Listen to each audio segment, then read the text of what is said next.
maximize the upside while limiting the downside of those various things. So there are many things that are going on. So there's AI on one hand, there is blockchain, there is Bitcoin, there are self-driving cars, robotics, and so on and so forth. All of these various technologies are going to change the way we live our lives. And I think that this is the worst time to be an analog regulator, because what's going to happen is that you are going to get rings run around you by people who were born into this space. Some countries have found this out already, but many more will find out. And we in Nigeria, our people here are going to find that out as well. Okay. All right. So tell me, like in 1 second, because we've run out of time. Tell me, Oh, okay, Temipi is gone. Okay, I just wanted to say that, look, as to everything in life, right, there are risks, there are downsides and upsides to this thing. So this whole cryptocurrency conversation, there are benefits to it. And I'm not sure that banning it outrightly is the best course of action. So we need our regulators to open up their minds, be more progressive in your thinking, try to learn so that we can all partake of the benefits. Absolutely. I cannot wait for the customers to start to sue CBN and their banks, because you have no right to shut my account. If this law was pronounced and, okay, going forward, but I mean, doing retrospective account closure is what I don't understand. All right, thank you so much, Joachim. Thank you, Temio. Thank you, Temipi. I think Temipi was logged out, but thank you so much. We had a fantastic conversation. So Ways was birthed from the need to inform, inspire, and influence lives towards action. And this year, we're starting our CSR focus on curbing unemployment in Nigeria. If you are a company, please partner with us by allocating internship slots. And if you are a job seeker, keep watching Ways and follow us on all our social media handles, as this will be an all-year-round engagement. So keep telling all your friends to keep their eyes on Ways. Now, in case you missed today's quote, here it is again. Liberty may be endangered by the abuse of liberty, but also by the abuse of power. I think it's abuse of power that will make someone to just shut my account like that. I will still reiterate it. We'll see you live tomorrow at 8 p.m. as we bring another great conversation to your screen. Enjoy.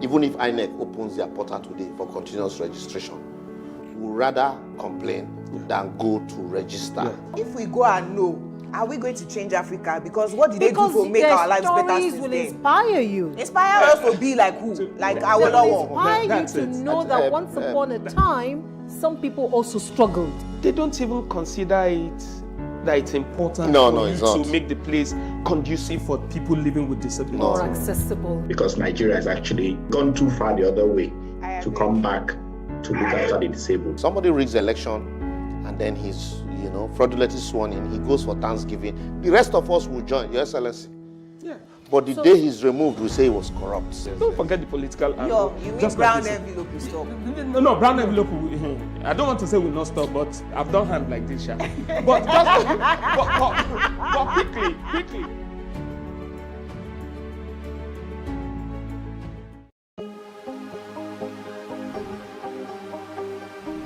This is it for upcoming artists to blow in Nigeria.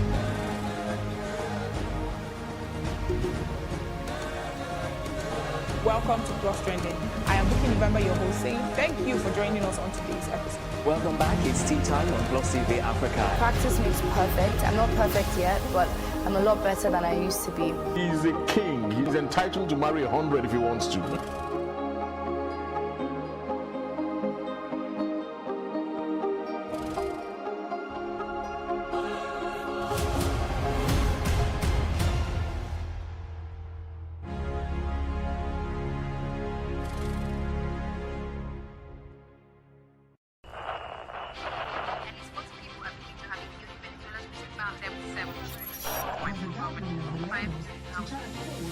Politics has helped shape the decision of the polity, from conspiracy theories to good old-fashioned comic politics. These are the results of tomorrow's election. Okay, you have it already, have you? I am not hungry. If I need appointment, all I need to do is to start praising government.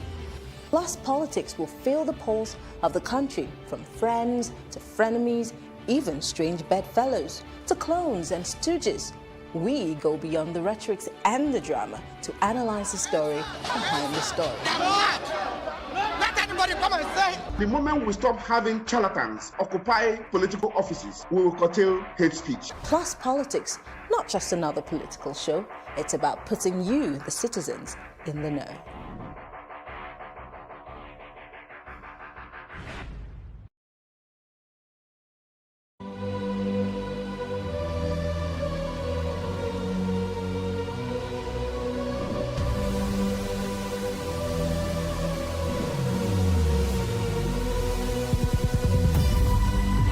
What we do not understand, we will stigmatize. What you can see is the remaining of the tanker that exploded. He suffered equally confessed.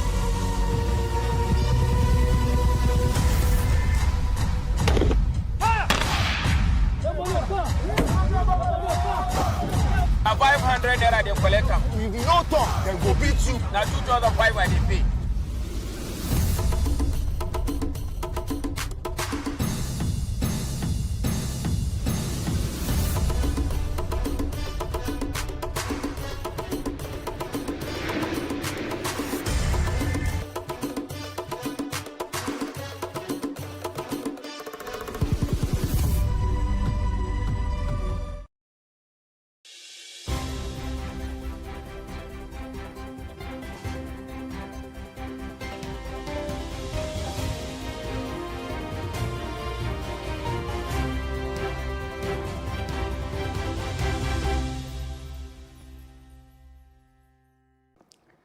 Good morning to you and welcome to The Breakfast here on Plus TV Africa. It's a Thursday morning, the, what's it now, 16th, 17th, 18th? 18th of February 2021. The month seems to be running really, really fast. And we're glad that you could join us this morning. We have a lot that we always will talk about, so I hope that you don't miss it. I am Osaogie Ogbawa, and there's my co-anchor. And I am Anetta Felix. Good morning, Osaogie. Good morning to you. And good morning really to you. Bright today. Yes, thank you. You good? Yes, I did. All right. So there's a lot that we're going to be talking about on the program this morning, starting, of course, with going through the major stories making headlines across the country. Let's see what these newspapers have to share with us. And, of course, right after that, it's Today in History. What are the big things that happened today? I'm going back to the year 2013. This is about a diamond heist. You may remember movies like Ocean's 11, Ocean's 12, and the like, so maybe the Thomas Crown affair. But we'll be telling you of a real-life scenario where diamonds were stolen in some part of the world. And I'll be going to 1988 to tell you about the Federal Road Safety Corps and a history about its establishment. And right after that, we're talking about something very terrible that has happened one time too many in this part of the world.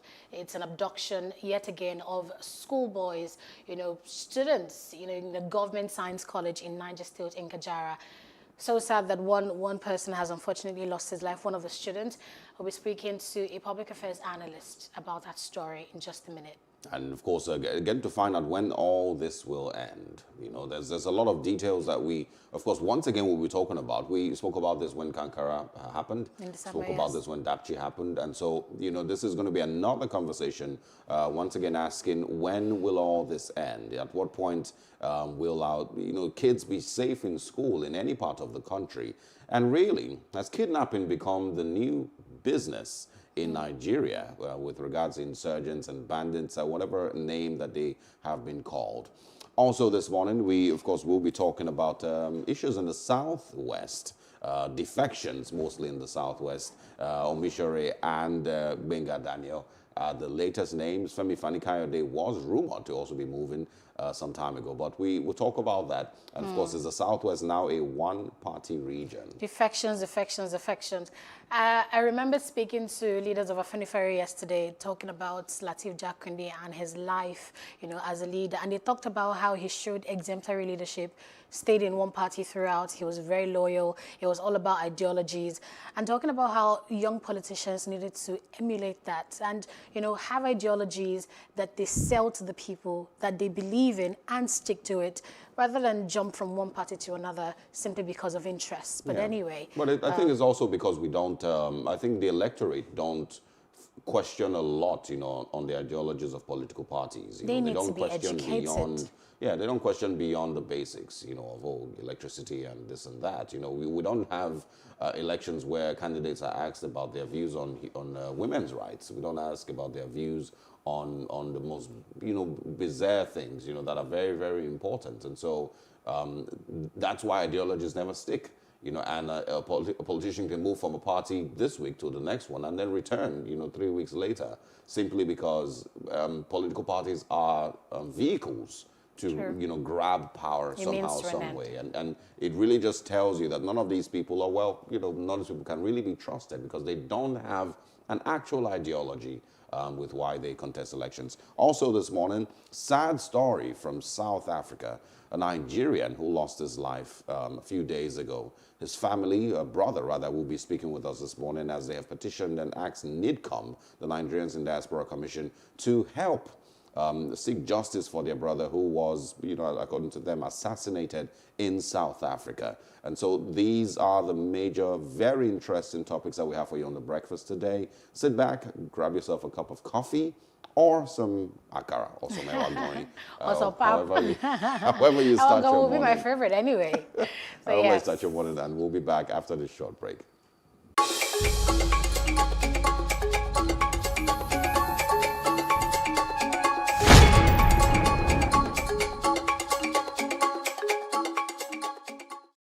We can't talk about education reform if we don't decolonize our education system. What we do not understand, we will stigmatize. Because it's just cultural. And I think it's just human nature. They stop paying us salary. I don't like remembering it. I am angry at Nigeria. I'm angry at this government which seems to be letting us down. I am angry at us as a people. In the process of struggling to free myself from his hand, he tore my pants and he raped me. Yes, I commit the offense truly. Young girl, do you know where you are going? I say, I'm going to America. I say, now so that they talk, you are going to Libya. Which America? As it then do mark our place, some people they die now. This is Plus TV Africa.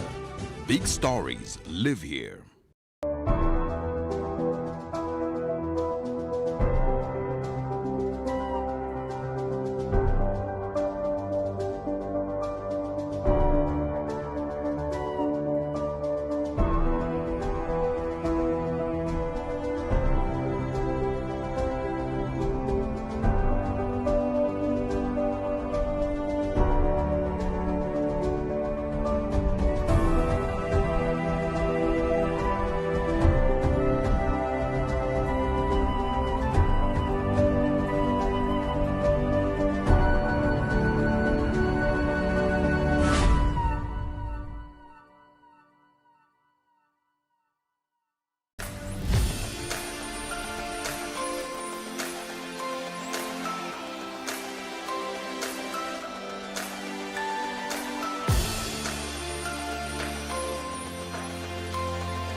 A lot of the jobs that exist today will not exist in the next 10 years. 10 years.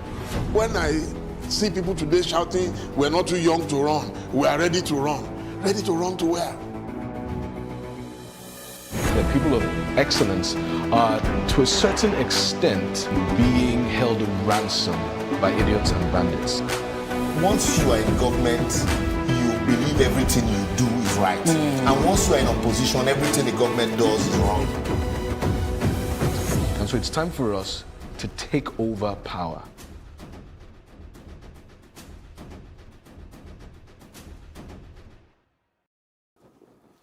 You're welcome back to The Breakfast on Plus TV Africa. It's now time for Off the Press, our segment here where we take a look at the national dailies and analyze the stories that are making headlines. And today we've invited Mr. Ezekiel Nyaetok to join us for the discussion. Good morning, sir, and thanks for joining us. Good morning. Always a pleasure to be with you. Fantastic. Looking forward to that sign of salutation you give every time. So good morning to you too. All right. Let's begin with the Punch newspaper. It's the Niger school invasion. Bandits tied 42 abductees in pairs, fled to bush on motorbikes, and that's an eyewitness account from a resident. Invaders kill students who raised the alarm, kidnap 27 students, 15 workers. A father of an abducted worker says, "I have not heard anything about my daughter." And rise up, fight bandits, kidnappers back, Defense Minister tells Nigerians.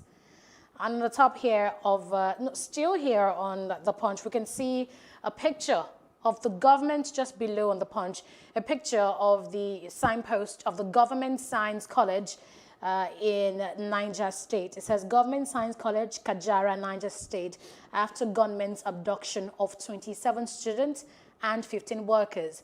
And on the right side, we can see pictures of the school. The facilities here look dilapidated.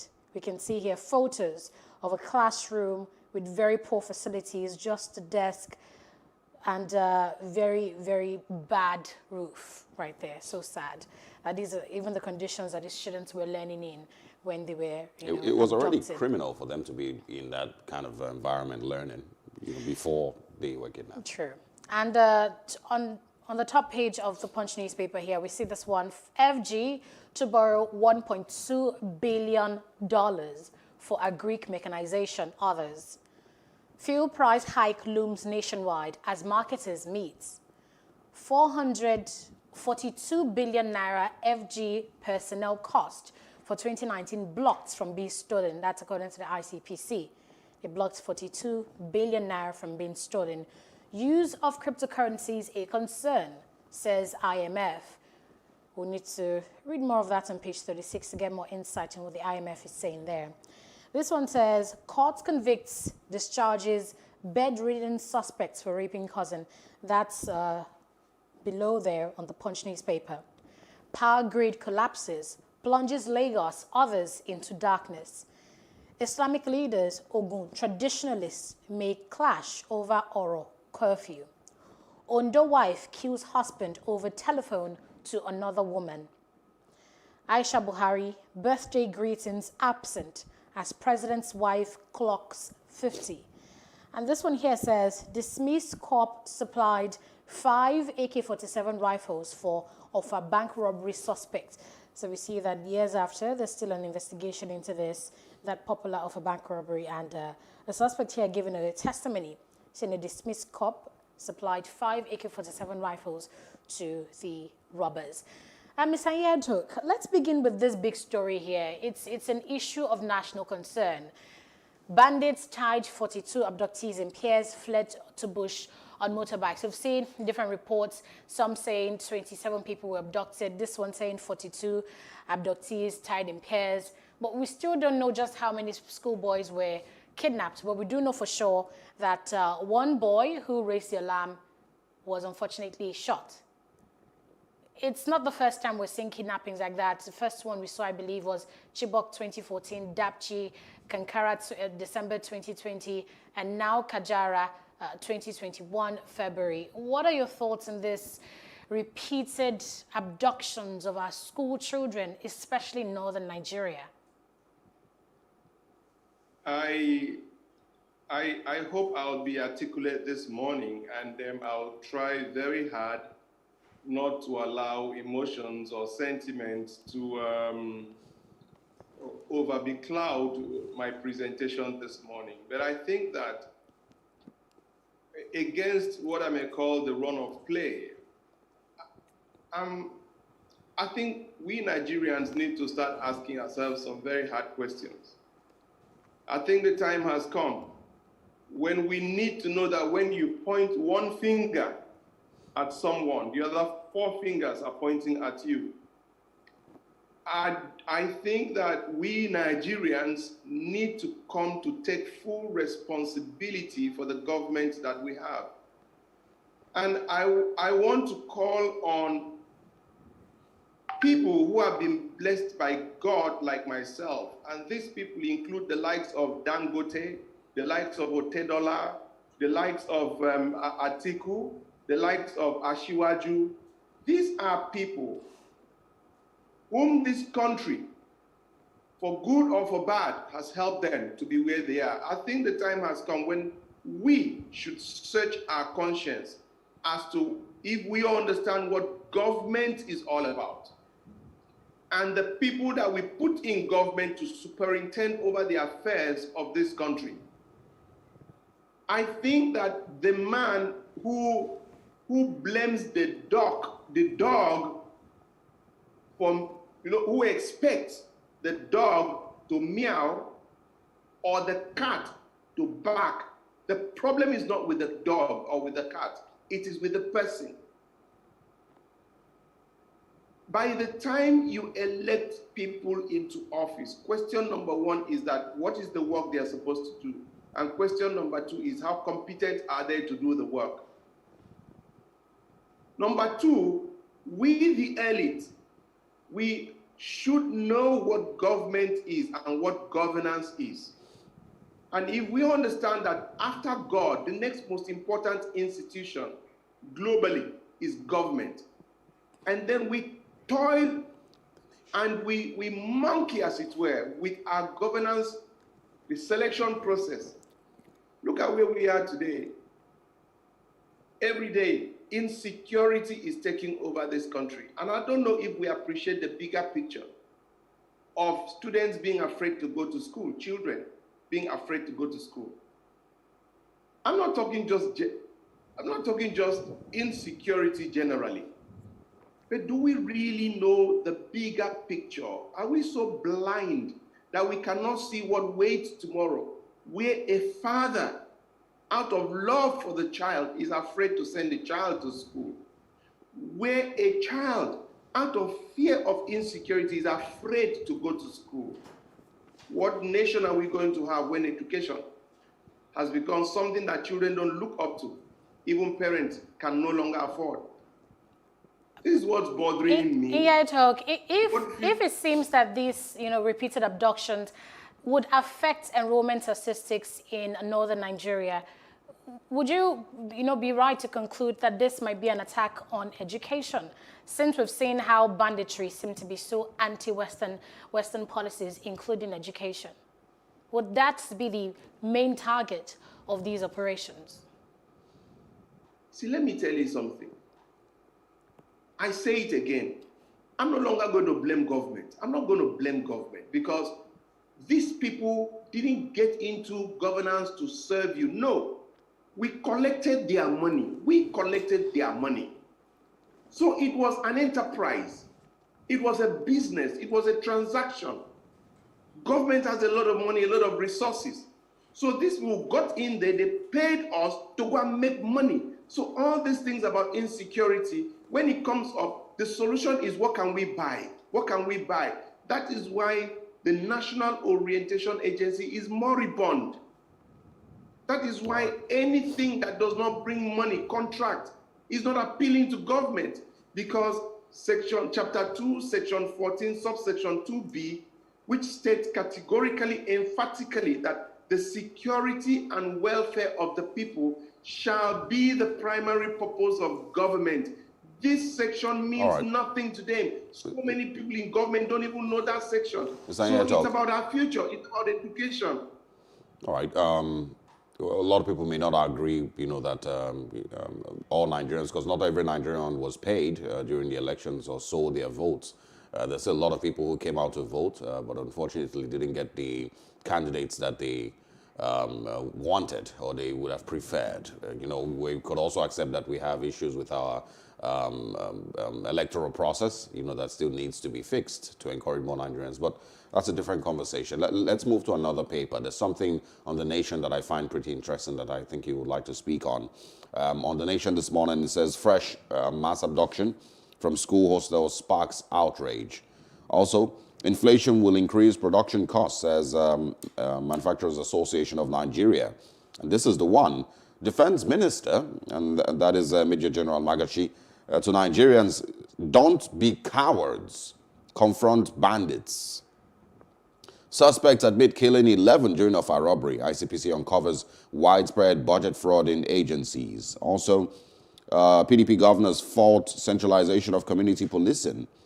One other that I'll quickly squeeze in, IMF backs CBN's ban on cryptocurrency, and FEC OK's road contracts in Ogun and Ondo State.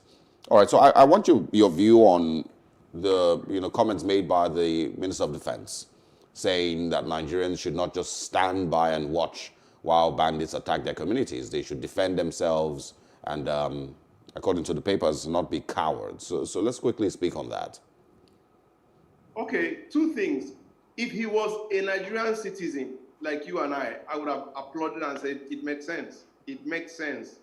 It's about time. As sad as it is, I think that if you cannot be protected, you should protect yourself. Because sitting down to blame others while you are being maimed and killed does not make sense to me. But if you are the defense minister, given a job to do, and what you are telling me is, my guy, you don't pass me, you can just defend on yourself. I wonder what you're still doing in that office. I really wonder what you're still doing in that office. I expect the man to tell me, these are the things I'm doing, to give me that confidence, based on the confidence. And he's going to say, I need a partnership. I want people to also partner with me in this thing. Let's do it together. Let's do it together. Let's do it together. Now, that is what comes from an elected officer to do a job, because it's right and proper for him to say, look, this job is better done when we do it together. Yes, I'm on the seat. Yes, I'm driving. And he even tells you what he is doing and what he wants you to do. But when he throws his arms in the air and says, guys, you better defend yourself, that should come from a responsible citizen who feels, as aggrieved as I am, it should not come from my Minister of Defense. I don't think he's the right person to have told me that. He's just put fear and panic into me, and then he has emboldened the insecurity agents, because they're like, they are starting to run. And again, it's a double speak from a government who is telling people, bring your arms. We want to mop up light weapons and this proliferation of light weapons and small arms. When the government on one hand is saying, mop up all this, bring your small arms and light weapons, and on the other hand, government, because a Minister of Defense is government at the highest level, is saying, defend yourselves. Now, is he telling me that bring your gun and go and look for firewood to defend yourself? I don't know which one to go. All right. Okay, turning now to this day newspaper. It says, Victorious Okonjo-Iweala pledges to rebrand, reform WTO, World Trade Organization, as Director General. Northwest governors seek more time for ranching. FG targets vaccinating 109 million Nigerians in 2 years. At $63, crude oil price hits 13-month high. And we see insecurity on the agenda, governors, of Nigeria, and we see defense minister here. We see people in the Nigerian armed forces here in a security meeting in Kaduna just yesterday. These are the top stories here on the front page of the this day newspaper. Let's talk a bit about Ngozi Okonjo-Iweala. She eventually emerged as DG of the World Trade Organization, and she's pledging to rebrand and reform the WTO, What are your thoughts on this? Please, for a minute, thanks for bringing some smile to my face. At least that's lighting me up a little bit. This lady is just awesome in more ways than one. And I feel privileged to have a personal relationship with her. As a matter of fact, that at a time like this, when the world is on her, all 142 nations, heads of government are scrambling for her attention. For me to have the privilege of talking with her less than a week ago shows how simple and down-to-earth, focused and committed this lady is. And the second thing I want to bring out is that this is the same lady that Nigerians had the audacity, the effrontery, the animal boldness, to brand her somebody who ruined Nigeria's economy. I think the time has come when we should play down politics and recognize our stars, the Adeshinas of this world, the Okonjo-Iwealas of this world, the Aminas of this world coming from Nigeria. And we should learn a lesson on leadership recruitment profiling. Look at what this lady went through. And she is today the DG of WTO, not because it was zoned to Nigeria, zoned to Africa, but because she met the world. She competed with the very best in the world, and she beat them all hands down. And the whole world, if you look at her profile, you'll be amazed. And yet we are going to, in 2023, have a president of the Federal Republic of Nigeria. And some names are coming up that just make me wonder if we are thinking at all. I pray that all of us will wake up and give Nigeria a chief executive that will hit the ground running from day one. Look at what she's saying. The first day in office, she gave us her agenda. By the next day, she was taking this step. The next day, she is on top of the situation. My priorities are simple. I've got to rebrand. I've got to refocus. I've got to, because of the meeting with the Signs of the Times, this is what leadership is all about. And Nigeria has more than enough to expect to have leadership that is present and active and competent and capable with the character that we can all vouch for. Ezekiel Yannitok, thank you so much for your time this morning. Thank you. Lovely speaking with you, and of course looking forward to another time where we can share thoughts on these big stories. Thank you. All right. Stay with us. When we come back, it's Today in History. And of course, remember that we still have discussions, expanded discussions on security. Niger State is, of course, on the front burner this morning. Comes up here on The Breakfast on Plus TV Africa.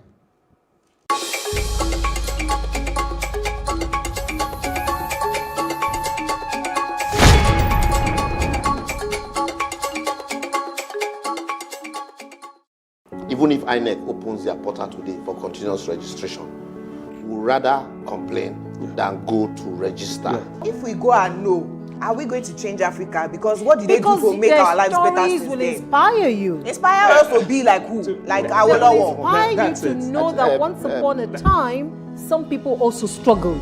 They don't even consider it that it's important to make the place conducive for people living with disabilities. More accessible. Because Nigeria has actually gone too far the other way to come back to look after the disabled. Somebody rigs the election and then he's, fraudulently sworn in. He goes for Thanksgiving. The rest of us will join, Your Excellency. Yeah. But the day he's removed, we say he was corrupt. Don't forget the political angle. You mean brown envelope will stop? No, brown envelope will, I don't want to say will not stop, but I've done hand like this, But quickly.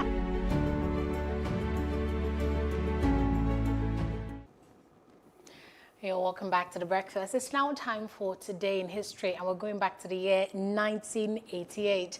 It was this day in history, February 18th, 1988, that the federal government established the Federal Road Safety Corps in Nigeria. And basically, members of the commission have the power to arrest and prosecute persons who were reasonably suspected of having committed any traffic offense, right? The federal government, the Federal Road Safety Corps is a government agency with the responsibility to ensure road safety administration in Nigeria.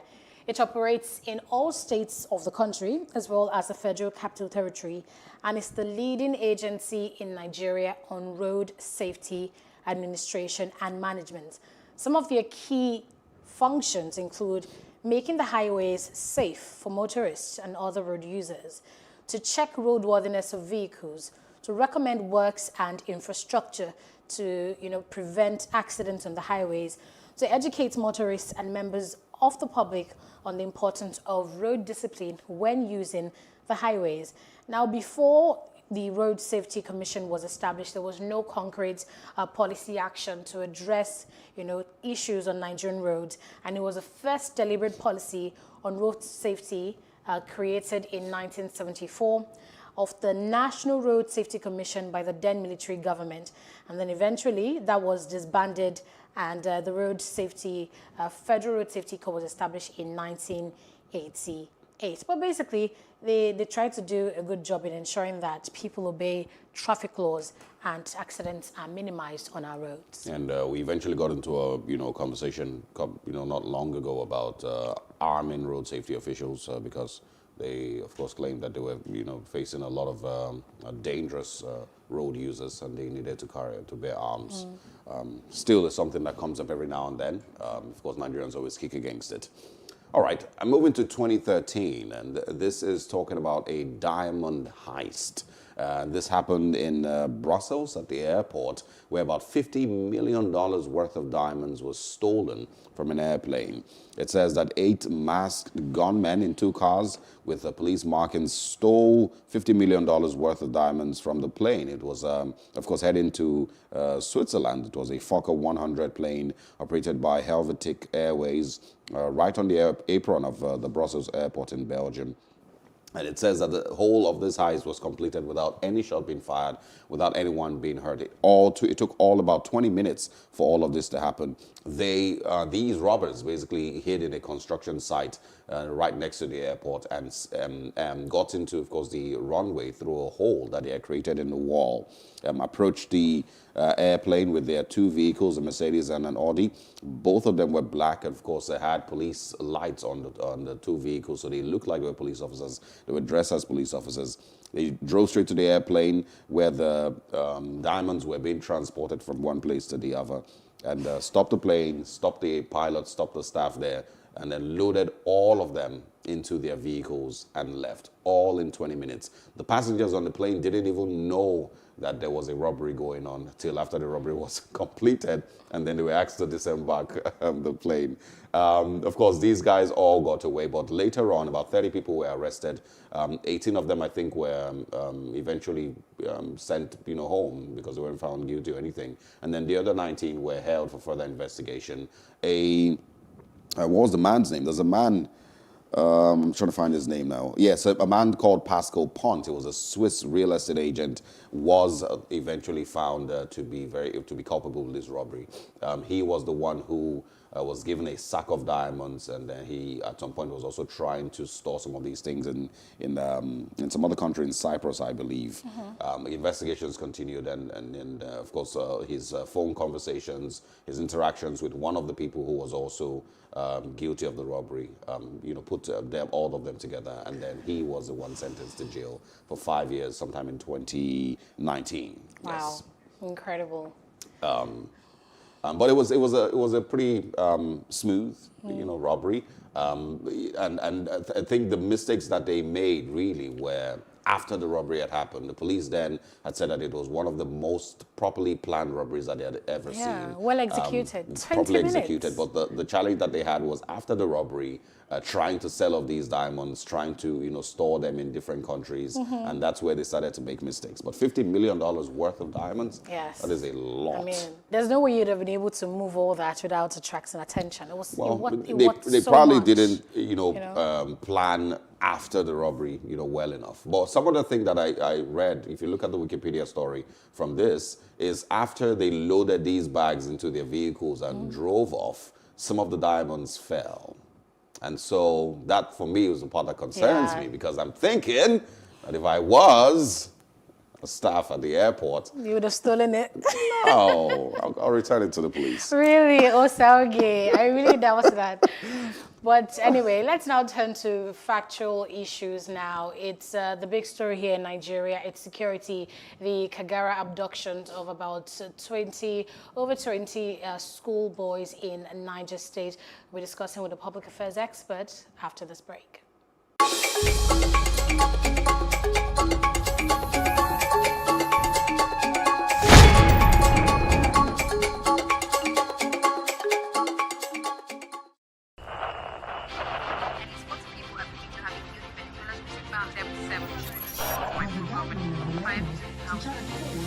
Politics has helped shape the decision of the polity, from conspiracy theories to good old-fashioned comic politics. These are the results of tomorrow's election. Okay, you have it already, Abi. I am not hungry. If I need appointment, all I need to do is to start praising government.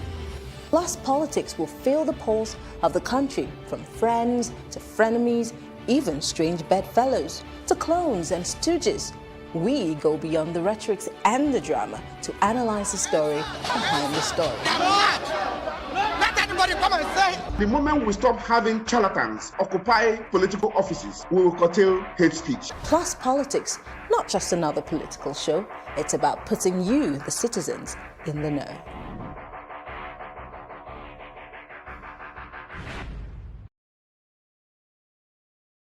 An abduction of school children at Government Science School, Kagara, Niger State, is coming on the heels of yet to be resolved Ankara abduction of 300 students which took place at Government Science School, Ankara, Katsina State, Chibok girls in 2014, and abduction of about 100 schoolgirls at Government Girls Science and Technical School, Dapchi, Yobe State in 2018.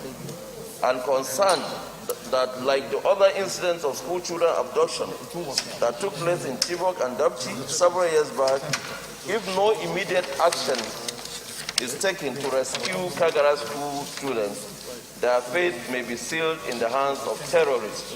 Can we rightly say that this government, I am sorry to say, that this government is incompetent in handling the security challenges in this country? Because this issue had been discussed here over and over, and there is no improvement. It is even getting worse. Are we supposed to amend the laws in this country to give every citizen freedom to carry arms?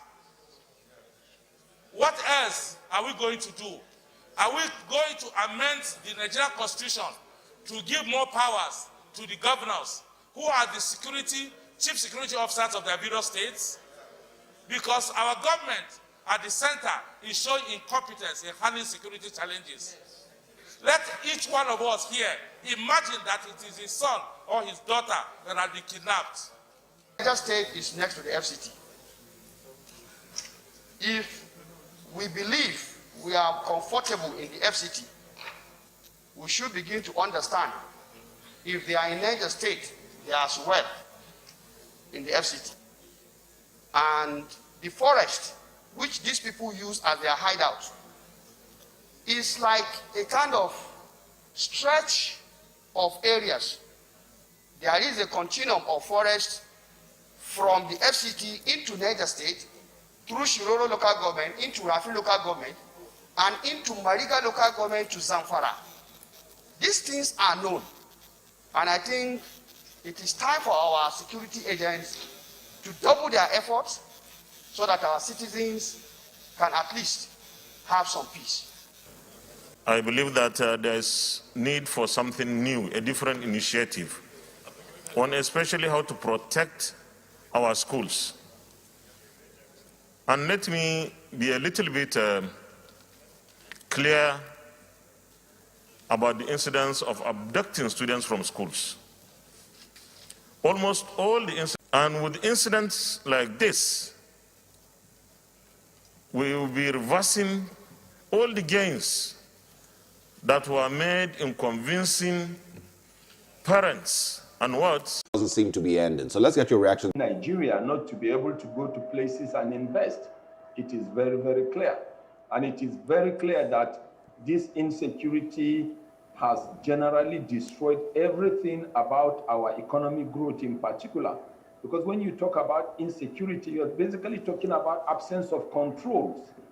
That means you lack control mechanisms, whether they are preventive controls or detective controls or corrective or compensating control mechanisms. Or even if the control mechanisms exist, but it shows probably that they are not effective. And if control mechanisms are not effective, then your country is thrown into a state of insecurity. And once there is insecurity, all other indices of growth will be put at bay. And that was why I felt very, very bad. No Nigerian, no lovers of Nigerian will be happy with what happened. Mr. Zaka, this is not the first time it's happening in Nigeria. We saw the first big one, the Chibok abductions. We saw Dapchi abductions. We saw the Kankara abductions, and now this one. And the general talk we're hearing, even from the Senate, is that we need to declare a state of emergency. We need to provide security in schools. But these same suggestions were given 3 abductions ago. Why does it seem that we have a reactionary government in this country? Well, it's only those in government that can explain that. For citizens and loyal citizens like me, I mean, after complying with my civic responsibilities, I expect that I should enjoy my life. I expect that I should grow. I expect that I should live in a country where I will be proud. I will want to live in a country where all kinds of investments will come in, and my country should be respected among the Committee of Nations. That's what I expect. But when we cascade things down, into our own country, we have to be very, very factual. We don't need to lie to ourselves. This insecurity has been growing from an embryonic level. And to the best of my knowledge and experience, I think we took things for granted. You know, like you rightly said, when you look at the northern parts of the country, I feel very bad when I hear people analyzing them and trying to lump them as one. No, they are different. In the northeastern flank of the country, what you have are terrorists. And terrorism is really hitting that flank of the country seriously. When you come to the northwestern part of the country, what you are experiencing is clearly banditry. And when you start cascading towards the central part, you know, and what you are going to see there is kidnapping. And between you and I, they are all different. The characters that are involved in all this are also completely different. So when I hear sometimes people trying to say it is the remnants or Boko Haram is moving towards the northwest or towards north central, all I can tell you is that person is not probably very experienced or has not stayed or grown in the northern parts of the country. I grew up there. I started my primary and secondary school education in the northeastern part of the country. And I can tell you, all those Boko Haram rascals are from the northeast. None of them is from the northwest. Anybody who speaks Hausa very well can place you from your accent. From somebody's accent, you will know that this person's accent is the accent of somebody from the middle part of the country, whether he's a criminal or not. Mr. Zaka, should this not even be more cause for worry? If, you know, you're saying now that it's not just one terrorist group or one, you know, group of criminals. These are different groups coming up. This one, there's a group here kidnapping, there's another group here doing this. Should this not make us even more worried to see that there's just so many strands of criminal elements all over the place causing havoc in the country? That was why I said I felt very sad. But you know, the common denominator they have is they are all criminals. Because they are all criminals, because that's the common denominator. But I just want it to be known that the terrorists are there. The bandits are there and the kidnappers are there, but the common denominator for them is criminals. It's just like when you have area boys, you have Yahoo guys, you have drug addicts, they are all bad guys. But I can tell you, a Yahoo guy is not necessarily an area boy. A drug addict is not necessarily an area boy. All right. And somebody can be an area boy, but he's not a Yahoo. But the common denominator is they are all bad guys. So in the context of Nigeria, they are all criminals. Yes, and unfortunately, it seems like we've created an environment where these different types of criminals can thrive. We currently live in an environment where, you know, we could move to another part of the country now and have a totally different approach to criminality. and of course, Correct. give them a different name entirely. What for me is lacking is, what seems to be lacking is, an answer to these questions. But let me ask about kidnapping itself. It seems to have gotten to heights that we could never have imagined. It seems to be the new thriving business for these criminals. So let's talk about that. Why do you think kidnapping is on the rise? And what do you think might be going on, that has led these criminals to continue, to kidnap Nigerians for ransom? Well, like you rightly said, the three are all criminality, right? But when you talk about kidnapping, kidnapping is something economic, purely economic. Boko Haram and terrorists, that has to do with ideology. Because for the terrorists, what they want to do is they want to render the country lawless. They want to render the leaders irrelevant, and they will collapse everything about the country because they have an ideology to pass through. And for terrorists, regardless whether it's narco-terrorism or religious terrorism or sectarian or political terrorism, they have an ideology they want to pass into somebody's head. But for the kidnappers, everything is economic. But it is not economic because they are suffering. It is not economic because they want to live a better life. It's just that they notice that there is a way they can extort money from gullible Nigerians, and the control mechanisms cannot catch up with them. So if we were to have the intelligence, all we need to do is to separate them. Because when you separate them and you dissect them and analyze them, that is when you can handle them. Isn't that going to... Isn't that going to be harder to deal with? Because when we were dealing with just Boko Haram, we saw the struggles that we went through. So if we now have to divide our attention to kidnappers, to banditry, to insurgency, to the headers, crisis, how do we, with the security network that we have, face all these things individually? So the answer is also very simple. It's just like when you're talking about medical sciences. When you are all called medical scientists, I mean, you can all give palliative treatment, you understand? But when the chips are down, you have to put the experts where they belong. The neurosurgeon must go to where he needs to provide service. The oncologist needs to do that. The pediatrician needs to do that. Like I said, when you talk about the terrorists, that one has to do with ideology. So if you're analyzing your intelligence, all of them, yes, are in one basket called criminals.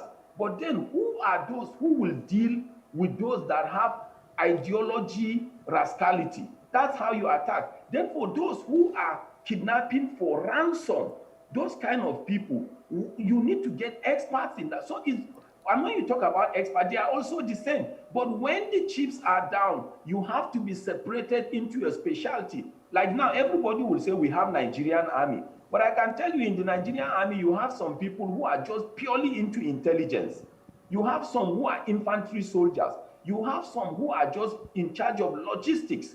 So in situations like this, you must dissect. Because if you don't dissect, then you will not put the right experts, whether they are military or paramilitary, you won't put the right expert to take care of the right problems and nip these rascals in the bud. All right. Mr. Zaka, let's address a comment by the Minister of Defense.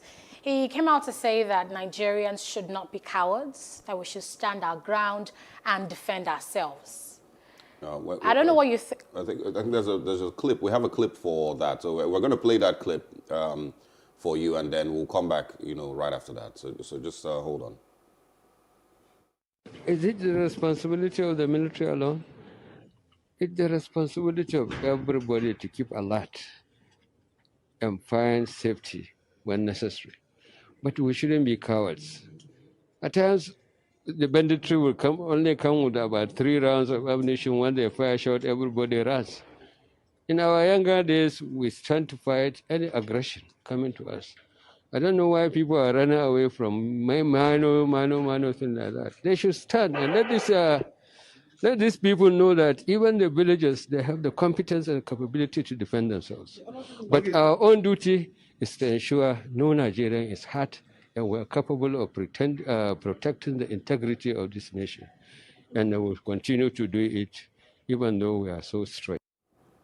Mr. Zaka, that was the Minister of Defense there speaking. I really don't understand how something the Nigerian military, with all the training, all the infrastructure, all the equipment that they have failed to protect us. I don't know how villagers who basically farmlands, rare cattle, trade business. I don't understand how just how the Minister of Defense meant when he said we need to stand our ground, protect ourselves, and show confidence. But maybe you might want to shed more light on how we can defend ourselves, as the minister has said. Yeah, I think in that aspect, I totally agree with the minister. What he did was, let me say, he was proverbial, really, when he was talking about that. But that statement he was making is the product of intelligence. And that aspect of the intelligence probably was something after they dissect the thinking of the ordinary Nigerian and the attitude of the typical criminal, whether a kidnapper or a terrorist or a bandit. Probably they have come out to discover that most of these kidnappers or bandits don't really have so much ammunition. But the general thinking of a Nigerian is, once a criminal say hands up, or gather here, or shoot a bullet, you think that criminal is so seriously equipped. So that that statement is a product of probably intelligence.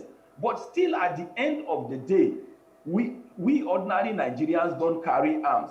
I think another thing he is trying to make us understand is, if we can do something about the way we hold ourselves and we share information, and this is a practical example, assuming criminals, maybe 2 or 3, kidnappers storm a community, or even if they are 100, yes, that time they are trying to gather all of us. The 1 or 2 that will be bold enough to place phone calls to security agents should do that. The 1 or 2 that will be able to have the boldness to go and block the road that these criminals will want to pass, whether by road or motorcycle, should do that. I think that was what he meant. Okay, Mr. Zaka, you can get from the product of intelligence analysis. Mr. Zaka, 2 things I wanted to bring to your attention. The first one is, there's been several reports in northern Nigeria about how there's an attack going on. People call security agencies and they never show up. I spoke to one of the spokespersons in Kaduna State about this, and he mentioned that they have poor road infrastructure, and that because of the poor roads, before they get there, the attack is over. So that's number one. I want you to really explain to me how that can really happen, how they can call people in a situation where security agencies fail to show up. And secondly, as I mentioned earlier, villagers lack the training. For example, I have no military training. So if a bandit were to attack anywhere, how am I supposed to defend myself? And is that not an interpretation from the Minister of Defense saying, Nigerians, you're on your own. We can't protect you, so you have to protect yourself. Don't you see it that way? Well, you can see it from both angles. Because first of all, honestly, the military is supposed to protect everybody. Or the security agencies are supposed to protect everybody. But on the side, that was why we have always calling for military and civil engagement. There is a need for that level of interaction. But one thing that is clear when we talk about the military, is not only the military that is suffering, or the security agencies that are suffering from lack of equipment and infrastructures, is the entire country. Is the health sector is suffering, the educational sector, even the journalist sector, the media sector is all suffering. One thing that I want to really advise is this: as long as these criminals are still within a geographical entity called Nigeria, even after they succeed in this abduction, there should be a mechanism of trying to cycle that radius where that thing took place, and let's converge in the center and kill or destroy those rascals. Bala Zaka, let's in the interest of time, I want to ask something about still about kidnapping. But before that, just to quickly note that I don't think Nigerians are interested in being the ones to be recipients of those 3 or 4 bullets that the bandits may have, since you've said that they might have come with very little ammunition, but I don't think any Nigerian wants to take any of those bullets, and be the hero when it is still left for security agencies to protect Nigerians. And also, remember that over time, the Nigerian security agencies and government has continued to ask that weapons be submitted, illegal weapons and the likes, and Nigerians can barely protect themselves without weapons. But let me also go to somewhere else. You mentioned kidnapping is a financial terrorism somehow, some way. We very likely are going to try and negotiate to get these boys back. Same thing we did with Kankara. Same thing we did with Dapchi. Is the continuous negotiation and the continuous maybe likelihood of paying ransom not feeding and playing into the same game of these criminals? If they're doing these things to raise funds, is our approach by consulting maybe traditional rulers, maybe Dimieti, Allah, whoever it is that will negotiate, isn't that, playing back into their game and, basically meaning that they would never stop kidnapping? You are 100% correct. You cannot help your citizens by arming the criminal. You cannot help your citizens by giving money to the criminal. I don't like mentioning names really, but on this, I stand 100% with El-Rufai, Governor El-Rufai, when he said, we must never capitulate, we must never negotiate with criminals. Treat them as criminals. We should do that. And to be honest with you, like I told you, especially in the northern part of the country, from our respective accents, you can place all of us. Even if you can speak the Hausa accent of the other person, many of those rascals, especially those bandits and kidnappers, are not Nigerians. I can prove that anywhere. You may have one or two saboteurs and betrayers who give information, but when we stand and we express ourselves, you will know that they are not. And by the time you start tracing them even to where they come from, you discover that they don't have families in Nigeria. You can't trace them to anywhere. All right, Mr. Zaka. No ransom. Mr. Zaka, we're really running out of time. Kill all of them. Apologies for the interruption. We're really running out of time, but I wanted to quickly ask you about the end game, really, and the long-term effect of this, because with these consistent abductions of Nigerian students, parents are living in fear. I mean, yesterday, lots of students have packed their things from the school, heading back home, and God knows when they'll feel safe enough to return to school. So let's talk a bit about how this, constant cycle of abduction of school children would be affecting education in northern Nigeria, in a place where lots of kids are out of school, and the government is trying to get more people to get enrolled in school. Well, I will go back again to the Minister of Defense, and that was why I said his speech was proverbial. Honestly, you don't run away from a monster. You do everything you can to face the monster. So for the northern part of the country, let's be frank, the northern part of the country is already, or even before now, backward in education. The only thing we can do is to confront it frontally. We must confront the monster, like Governor El-Rufai said, face the monster. We may incur some casualties, but at the end of the day, we will prevail. Bala Zaka, thank you so much for your thoughts this morning. We hope that, of course, these boys will be brought back to their parents, and we can continue to do our best to ensure that these kidnappings come to an end entirely. Thanks for your thoughts this morning. Thank you, and have a great day. I pray so too. Thank you. All right, absolutely. We'll take a short break. When we come back, we're moving to the southwest, and of course, we're talking defections this morning here on The Breakfast.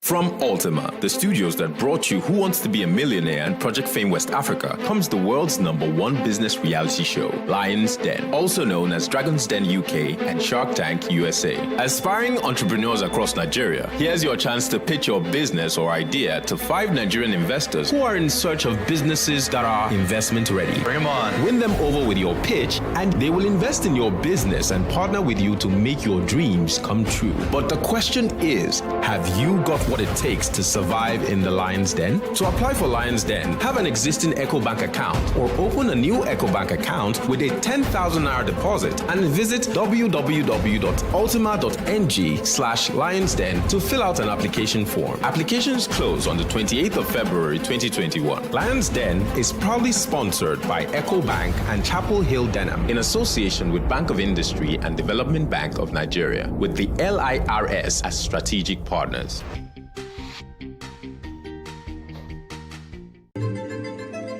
Nigeria, by extension, Africa, is faced with a lot of challenges.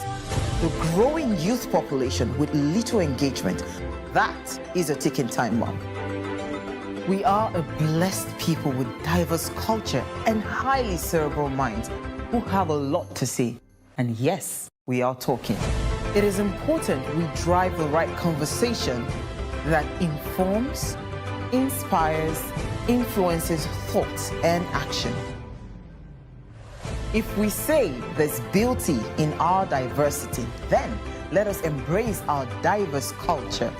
We must continue to courageously be the voice of transformation, as we are the hope for the future. Yesterday's conversations shape today. What are you saying to shape your tomorrow? We know you have a lot to say, and we are here to hear you.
Distinguished Senator Omishore coming to join us in APC, definitely is going to move forward. And he has an antecedent of performance. He has his record of supporting Ife. He has his record even both at the federal level. You can see that with Governor Oyetola coming to merge with him, to invite him, to encourage him to come to APC, is going to promote APC. I can tell you with Omishore, APC remains undefeated henceforth in state of Osun, both at the federal, state, and local government. Really, Omishore was born to progressive. I did now come back to progressive. He's coming back now so that the entire Ife land is for progressive. So we are happy. All Ife sons and daughters, we are happy, and we are welcoming him back to the progressive. Welcome once again to The Breakfast here on Plus TV Africa. We're taking our conversations now to the Southwest. In the last few days, there have been two big, I would describe them as that, defections from the People's Democratic Party to the APC. Iola Omishore and, of course, Otumba Benga Daniels, as is popularly called. We are joined this morning by Diron Odeyemi, his Deputy National Publicity Secretary of the PDP. We're also expecting to be joined by Samuel Ibiemi, a former governorship aspirant, Osun State, and of course in the APC. Good morning, Mr. Odeyemi. Good morning, and thank you for this opportunity. I'm happy to join you this morning. Thanks for joining us. Thanks for joining us. All right, let's first talk about these defections. We saw, the PDP's reaction to this, laughing it off and saying that they've basically been working for the APC all along. What are your thoughts about this regarding party loyalty? It's quite unfortunate that, Nigerians continue to have this kind of leadership in the political firmament. You ask questions, what is the moral or where is the principle of people who claim to be leaders in all these political parties? I very much doubt it if they have that principle. And I pity the followers who always believe that, they have these people as leaders. I call them dealers. They are not leaders, as far as I'm concerned. And if you look at the reasons why they decide to go to other political parties at any given time, you will agree with me that it is neither because of the people, but it is basically because of themselves. Maybe they are in need of money and in need of power. If not, what is attractive in APC now, that anybody in PDP will be encouraged to go and join them. Just this morning, I listened to your station extensively. You talked about the insecurity of life and property, especially the abduction that just happened in Kagara in Nigeria State. So where is the attraction, if not for personal and selfish reasons? And as far as we are concerned, it is only the registration of APC that is going on, nothing more than that. Otumba Daniel has left PDP almost immediately. Atiku lost that election.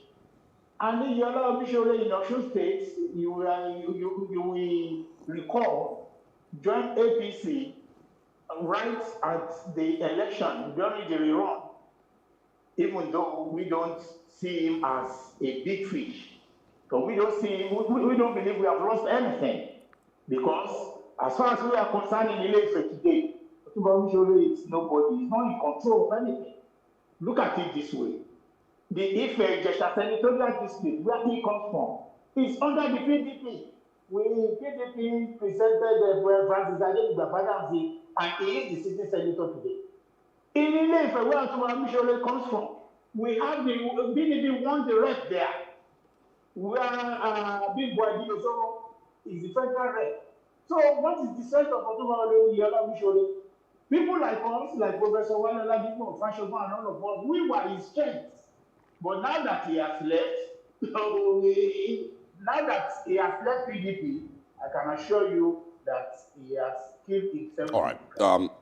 Mr. Odeyemi, I'm going to ask, in two different directions. But I'll start with Iola Omishore. I believe you have a close relationship, or you used to have a close relationship with him. Is that still the same? I have a very good relationship with him.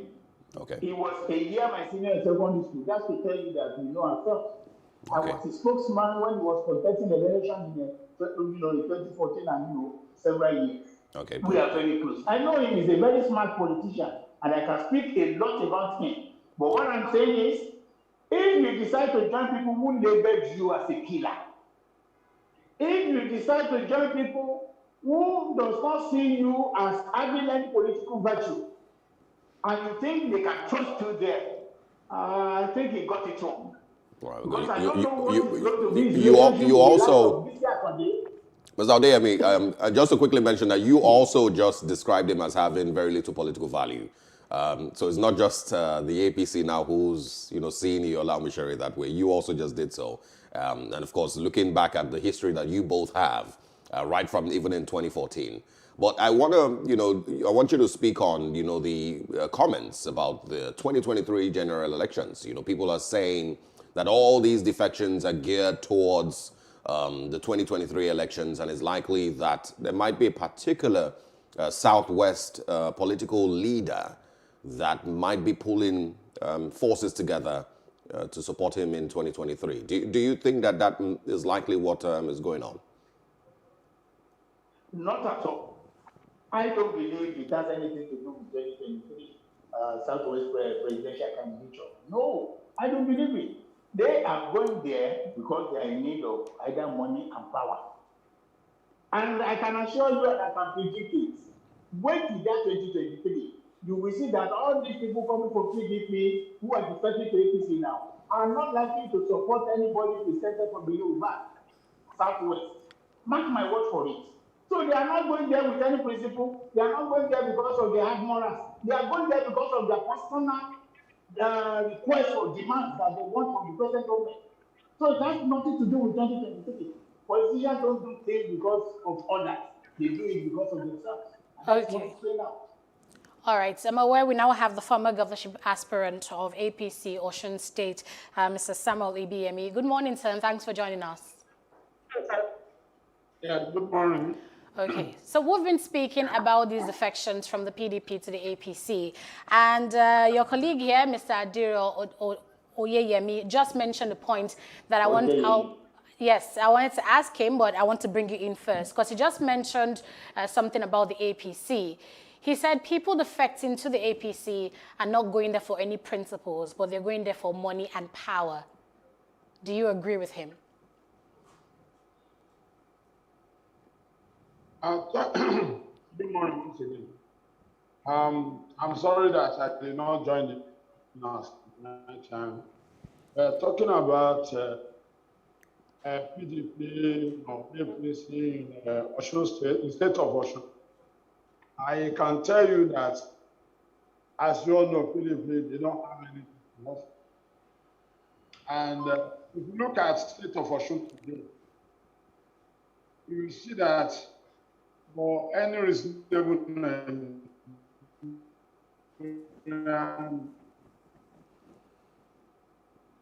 resident of this, that is one of the things that others who are saying in PDP are just wasting their time. Like I said, I joined this room during the day, so I could not hear most of what is said. But from the question you just asked me now, I can boldly tell you that even for our distinguished senator, possibly PDP, SDP to join APC, is another major threat to PDP, because PDP already, looking at their antecedents, it's a party that they will promise and they will not fulfill. So already, set of Osun are already tired. So, like what happened in the last election is a typical example of what to expect in the future. Like Duran himself, who has been very close to Senator Yolo in the past, look at his own record too. What are those things that made to abandon Senator Yolo Mishori? These are the questions we should ask him. So he's a typical example of what is happening in PDP. Okay, Mr. Ibiemi, we're having a bit of an issue with your audio, but I just wanted to get some clarity, especially hearing from the horse's mouth. The two defections we've seen from the APC, what were the triggers? What were the motives for them? Hello? Can you hear me? Hello? Yes, Mr. Ibiemi? Yes, can you repeat? Yes. I am asking you for some clarity, regarding the defections we just saw to the APC as to what motivated them.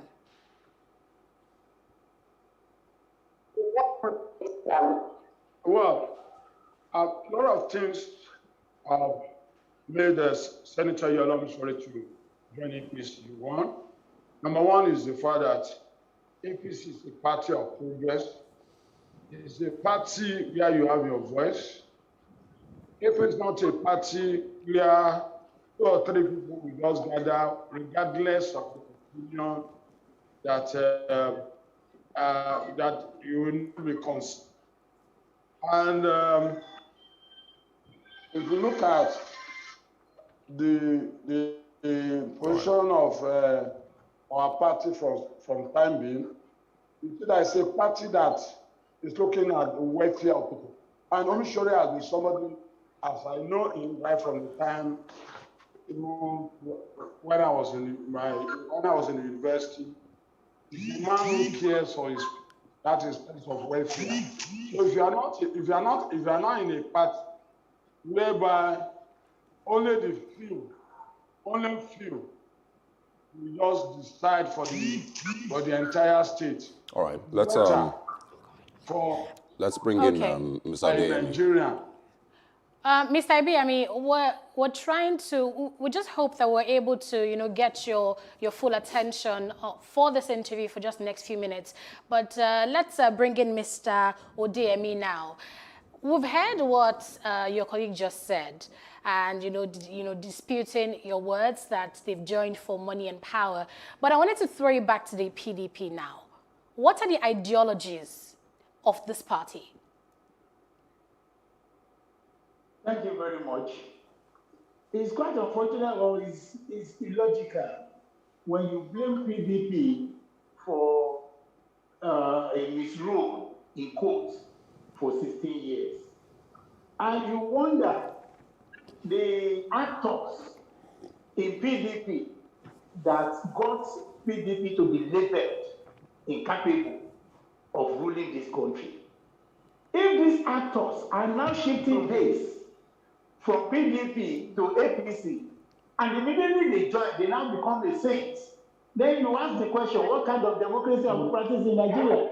And what justification do we have to say PDP is a bad political party? Mr. Odeyemi. As far as PDP is concerned, as far as PDP is concerned, the only thing we enjoy in PDP is full meaning of democracy, where you have no godfather, where everybody contributes to the progress of the political party. All right. Mr. Odeyemi, I'm asking... Where you don't ask for your history before you become anything.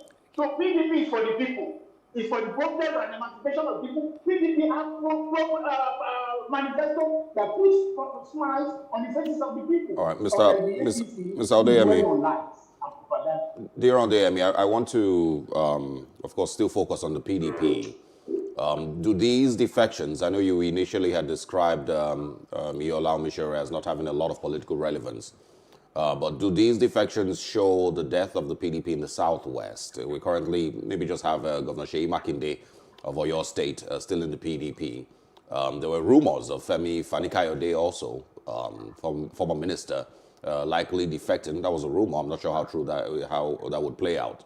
But do these defections show the death of the PDP in the Southwest? Or do you think the PDP is still a strong party with a solid base in the Southwest? How can...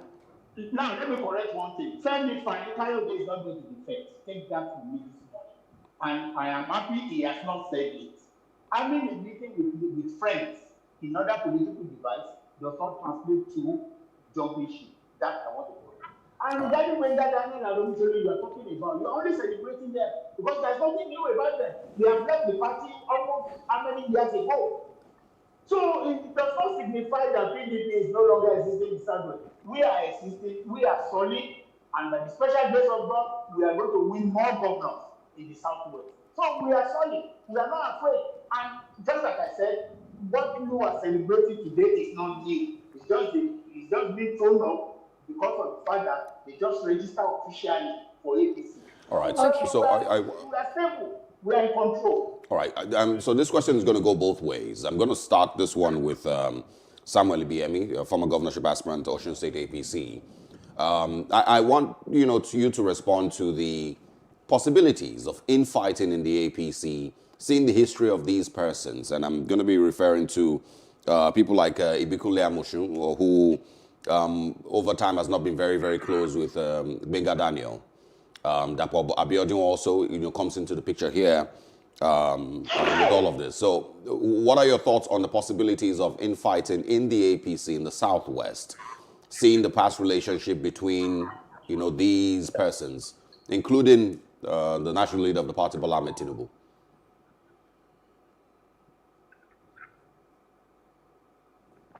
Hello? Yes, Mr. IBM, can you hear us? Hello? All right, let's have Diron Odeyemi quickly respond to that. Can you hear me now? Yes, we can, but if you can hear us, did you hear my question? Okay, with respect to the infighting in APC. Yes. There is no infighting in APC. And even with the coming of Senator Yalo, only the opposition has seen the coming of Olusore as a threat. Where you have strong people coming together, definitely there are people who will definitely be afraid. You have to disagree to agree. That is the principle of democracy. One person cannot just take decision. Whatever you see in APC today, either in terms of disagreement, it's only the external forces that are raising, all right, blowing all this disagreement beyond the level. Okay. Yeah, I think that members of the party and the leaders. I think you've answered the question. I don't want us to go too deep into. I don't want us to go too deep into the character of the APC as a party. But let's bring in Diron Odeyemi, and of course your response to the same question. The possibilities of infighting in the APC, seeing these defections happening, and I'm bringing in Ibikule Amosun, Benga Daniel, Bola Ahmed Tinubu. If you look at the past relationship that these people have had, they've not been really, best of friends. So do you agree? Do you think that there might be crisis? There is going to be crisis. We are happy in PDP because we have sold liability to them. The liabilities are going there. We have our peace in PDP.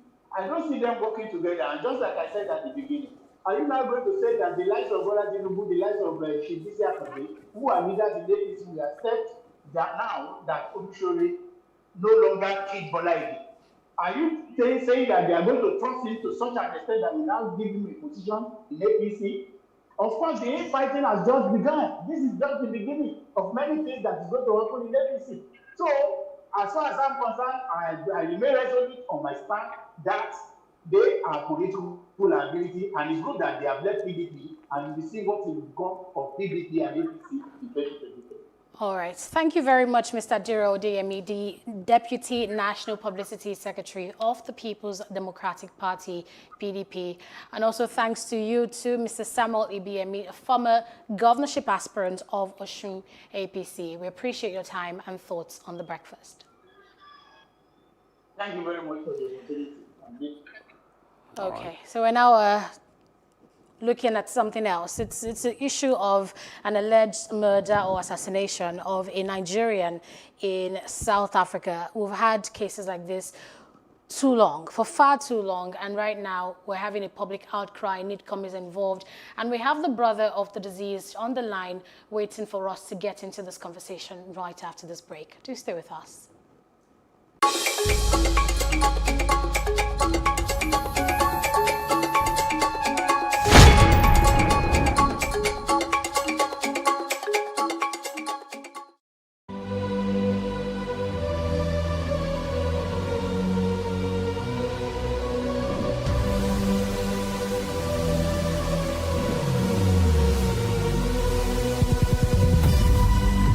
What we do not understand, we will stigmatize. What you can see is the remaining of the tanker that exploded. The suspect equally confessed.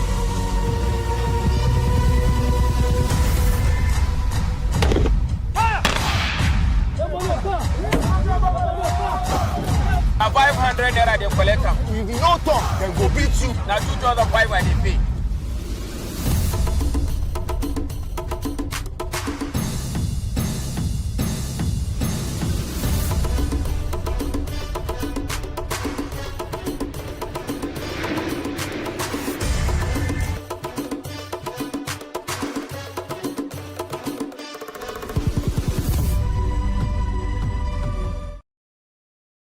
can't talk about education reform if we don't decolonize our education system.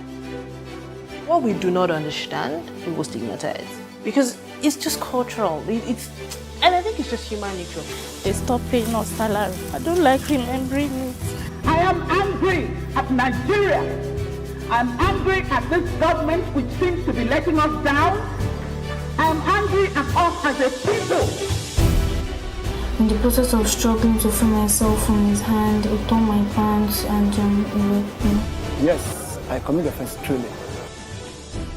Young girl, do you know where you are going? I say, I'm going to America. I say, now so that they talk, you are going to Libya. Which America?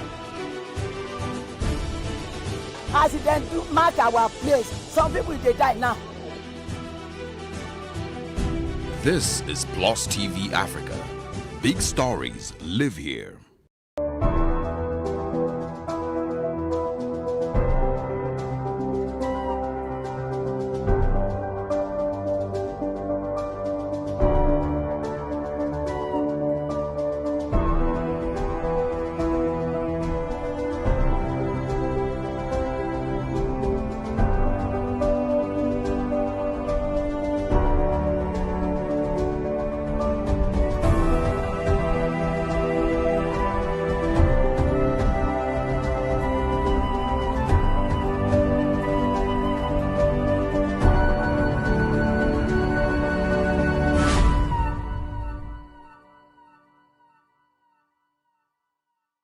Even if INEC opens their portal today for continuous registration, we would rather complain than go to register. If we go and know, are we going to change Africa? Because what did they do to make our lives better since then? Stories will inspire you. Inspire us to be like who? Like our Lord. Inspire you to know that once upon a time, some people also struggled. They don't even consider it that it's important to make the place conducive for people living with disabilities. More accessible. Because Nigeria has actually gone too far the other way to come back to look after the disabled. Somebody rigs the election and then he's, fraudulently sworn in. He goes for Thanksgiving. The rest of us will join, Your Excellency.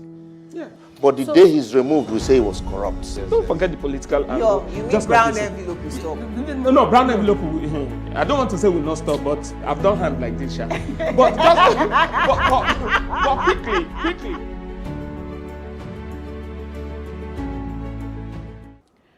Yeah, welcome back to the Breakfast on Plus TV Africa. We're now going to talk about a 40-year-old Nigerian who was killed in South Africa on January 5th, 2021.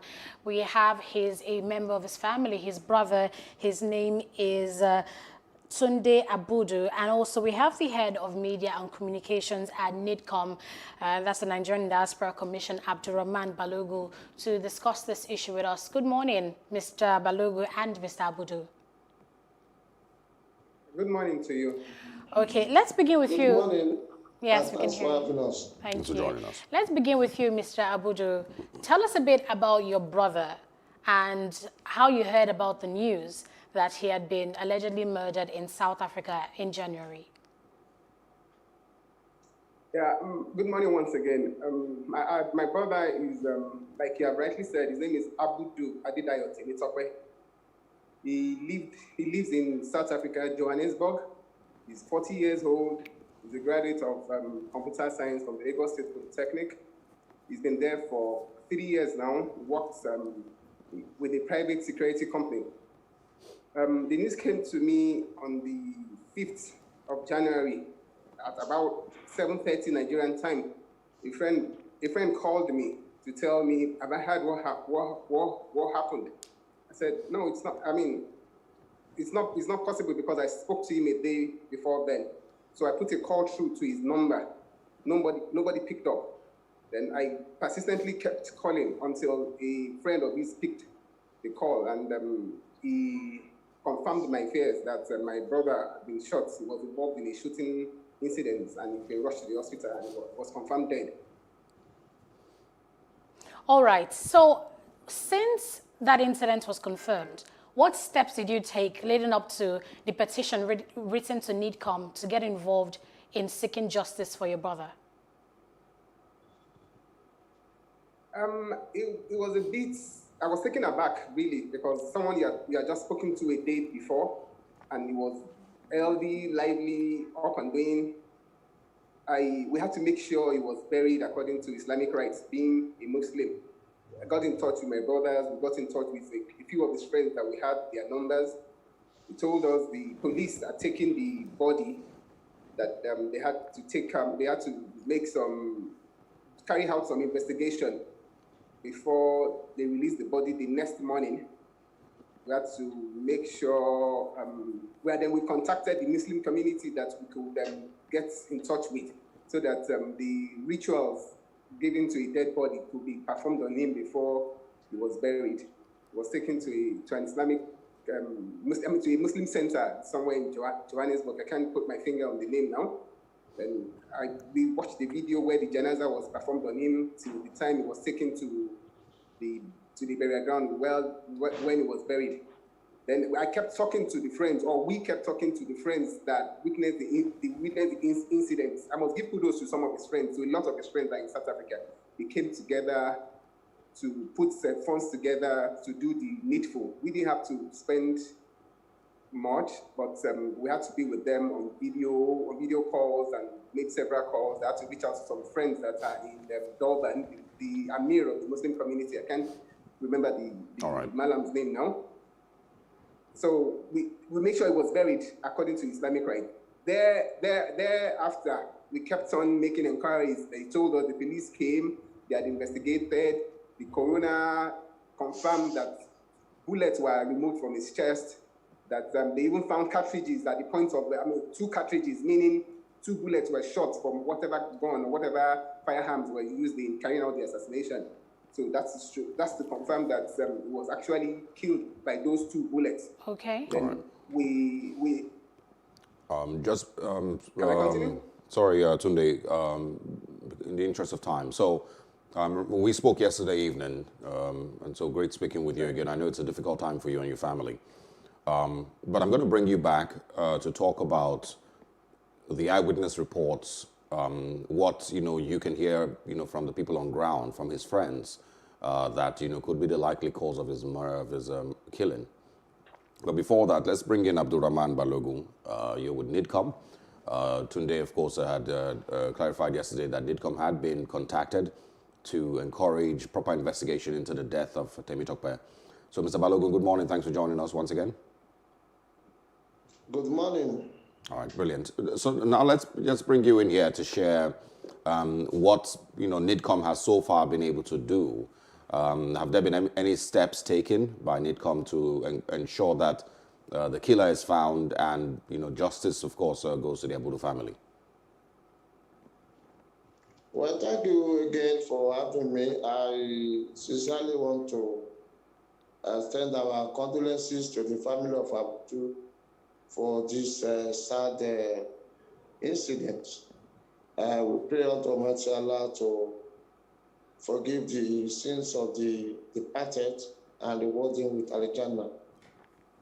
Yes, the petition came to us, and in line with our practice, it was taken to our legal department, who will look through it, the genuineness of that petition, and then do the needful. And in this case, immediately the petition came, the chairman CEO, Nigerian Diaspora Commission, Honorable Abike Dabu-Erewa, immediately replied to the legal department that they should conduct a thorough investigation on it and report back to her. And exactly that's what was done by the head of the media, our legal department. The petition was referred to our mission in South Africa, and they are on it. Part of what Mr. Tudatu said has been confirmed in terms of that indeed the Adedayo Abdi was shot, and we were told that the police are on the matter investigating. So that's where we are. Okay, so NIDCOM basically, can you clarify exactly what stage you are with the investigation? The last, conversation you had maybe with the police in South Africa, and of course, when is likely to be a follow-up? We don't deal with the police in South Africa directly. We deal with our mission. Our mission deal with the police in South Africa. So it is the briefing from our mission in Nigerian mission in South Africa that I'm giving you. It is our mission in South Africa that is dealing with authorities there. And this is not the first case. We've been having cases of unprovoked killing, mass killing of Nigerians in South Africa. All right, we'll come back to you. Tunde, let's now bring you in and to share with us, what you've heard. What are the things that you've been able to find out from eyewitness reports from his friends that might, give us some clues into what has happened? Yeah, just like I said yesterday, since it's a police matter, the eyewitness reports were a bit sketchy. But the two people that were seated with him where the incident took place gave me the incidents that related to you yesterday and earlier today, that they were seated around 5:30, 6 p.m. South African time, and they heard a gunshot. At first, they didn't know it was a gunshot, and they all scampered. They thought it was maybe firecracker because it was the festive period, 5th of January. They all scampered for safety because the noise was rather loud. Then when they got back to their consciousness, they now asked for my brother, where is Dio D1, like he's fondly called, before someone told them that, look at him lying on the floor. Before they noticed that he had 2 gunshots, and he was quickly rushed to the hospital before he was confirmed dead. Well. Okay, let's bring in our NIDCOM guest here, Mr. Balogun.